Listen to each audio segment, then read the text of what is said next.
Hi everybody, this is the Baseball Head, the amazing, spectacular, terrific, the great one, the People's Champion, your host, the Hud, and welcome back to the Baseball Hud. Hope you like this video and smash that subscribe button. So we're back here, and we get a little bit of an update, possible update, on the landing destination of the polar bear, Alonso. Now, a couple of things before we get into this video. If you are a returning viewer of the channel, please hit the subscribe button. If you're returning so many times, please, of course, stick around. There's always videos going up, and memberships here. You can check them out. But more importantly, if you are here for the first time, welcome. Welcome, and of course, I really thank all my old subscribers that have been here for many, many years. And we're getting awfully close to 5,900 subscribers, just almost there. And we're going to hit another hurdle, do another hurdle soon with 6,000 subscribers. Amazing. And then we hit a milestone at 7,500. Hit the bell. 7,500 will be the next milestone for the Baseball Hut. So, where are we? Oh, Earth. That's right. Yeah, here we are. Back talking about Pete Alonso. And, of course, the insider, if you know what I mean, insider, the WFAN hating Jon Heyman made it clear today there are two teams in the running for Pete Alonso, and that is, well, let me give you the article. Insider reveals Pete Alonso's most likely free agency destinations. Jon Heyman made it clear which teams are most involved in the Pete Alonso sweepstakes. Now, Mike Francesa has said on his podcast that David Stearns probably doesn't want Pete because he, quote, I'm going to just paraphrase, he doesn't want an aging, lumbering first baseman when he wants a team that's athletic. There is some merit in that thought. Now, I want Pete back, but I understand the logic. And David Stearns, I know, knows what he's doing. The New York Mets and Pete Alonso's free agency saga has been a roller coaster ride through this MLB offseason.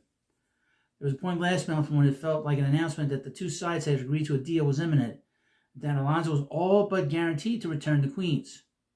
The negotiations continued and continued and continued to no avail. So then the Mets made it clear that they were pivoting their focus elsewhere.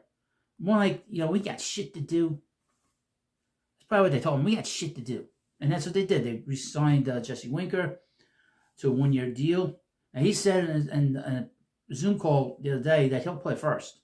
He's played first a little bit. He said he'll play first if they ask him. And then, of course, they signed A.J. Minter to a very good deal. I know people were a little annoyed that they didn't sign Tanner Scott. But Tanner Scott's numbers are very similar to A.J. Minter. In fact, Minter does not walk a lot of batters.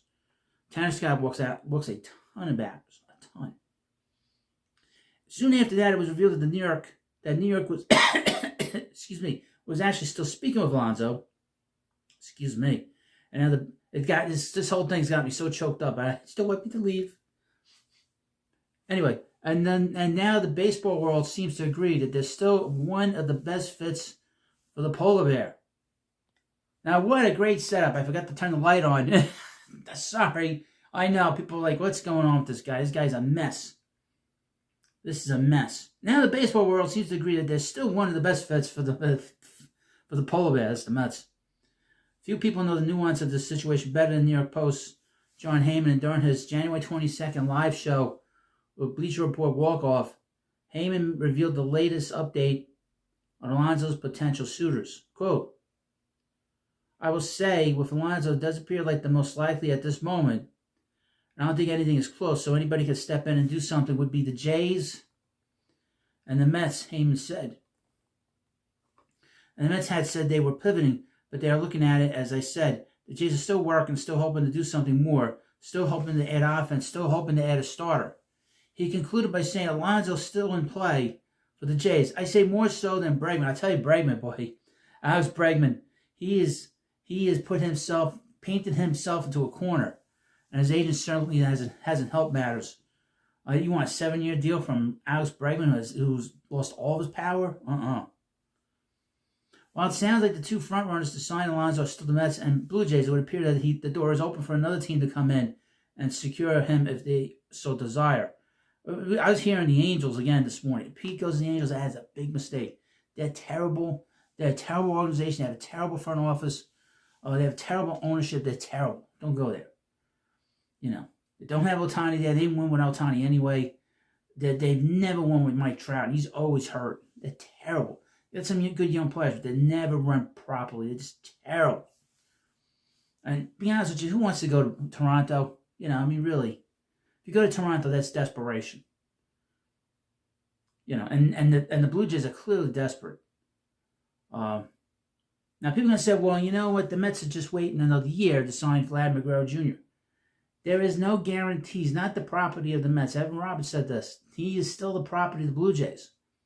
And there's a lot of rumors that they want to sign him and that they're not too far off on money to sign an extension.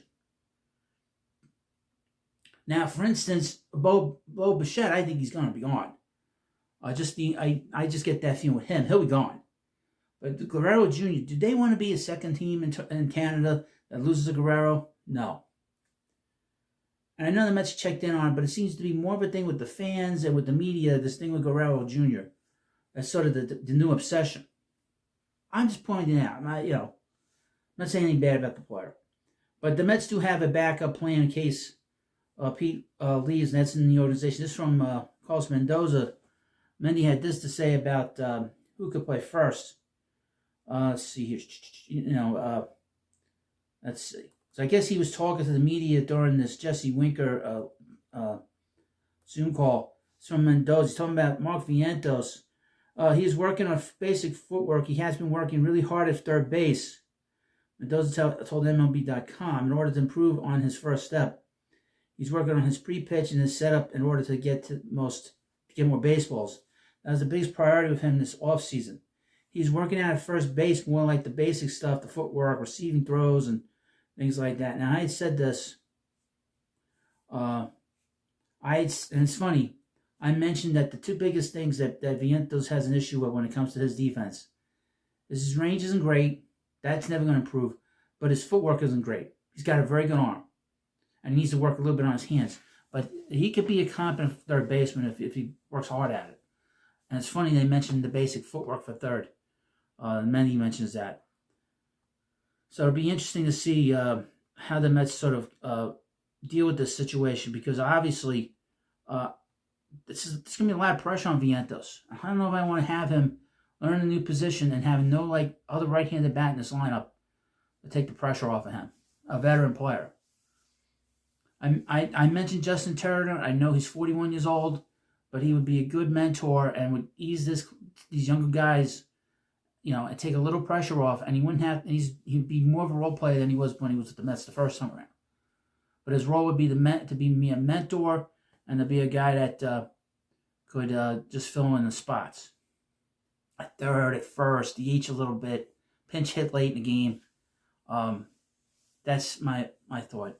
But yeah, so we have Pete that could be gone within the next few days. But like I said, we have Mets amazing day on Saturday. The big announcement they're going to introduce a uniform. I saw some different things of a uniform. It doesn't look bad, but I don't know if it's true. I saw it. They don't look bad. They've been doing a good job at the Mets with their alternate uniforms. As long as they don't get rid of the basic road uniform and they don't get rid of the pinstripes back here behind me, I'm cool with whatever they use. As long as an alternate, not a problem. A couple of things. I know that there was talk about Nick Pivetta on another channel. I do not see the Mets giving a qualifying offer, giving up draft picks for Nick Pivetta. He is not a winning pitcher. I know he's probably on the upswing in terms of analytics, but the Mets are not going to do that. They're not going to do that. No team should do that. He should go back to the Red Sox. They should just settle on a deal and move on. Jack Flaherty, we've talked about here, certainly. But really, if the Mets lose Pete, they already got their outfielder that they wanted to bring back. Keep an eye on an infielder. Like I said, Justin Turner's the guy to keep an eye on. Maybe they bring back Jose Iglesias. Although he's looking for 2 years, I would not sign him to 2 years. Maybe they go and bring in another starter. I know there was a rumor about Luis Castillo again. I don't think that's happening. The Mariners are desperate. They asked for a high price, and they're desperate to move him now. Nolan Arenado, seems like the Dodgers are trying to get him. The Cardinals are desperate to get rid of him. Keep an eye on that. That's been long in the sort of the winds over the years anyway. Because he's from Los Angeles, and he's been wanting to go there for a long time. But I'll keep an eye on that. I don't think that, I know I did a video on Arenado the other day. I don't really believe that. They don't want a guy that's on the outside of his prime offensively. If they're not going to resign Pete, why would you just bring in Arenado, who's 4 years older, and he's got 3 more years on his contract, and he's on the other side of the mountain. Nah, I don't see them doing that. But anyway, again, if you're a returning subscriber, hit the like button. Share this video with people, with your friends, your family, even through a text message, Facebook DM, X DM, or Instagram, anywhere you have a social media account. And again, for returning viewers who haven't subscribed, hit the subscribe button. And if you're a new subscriber, welcome. If you're a new person watching this video, welcome as well. And of course, smash the subscribe button. Thank you for watching. Have a good day, and I'll see you later.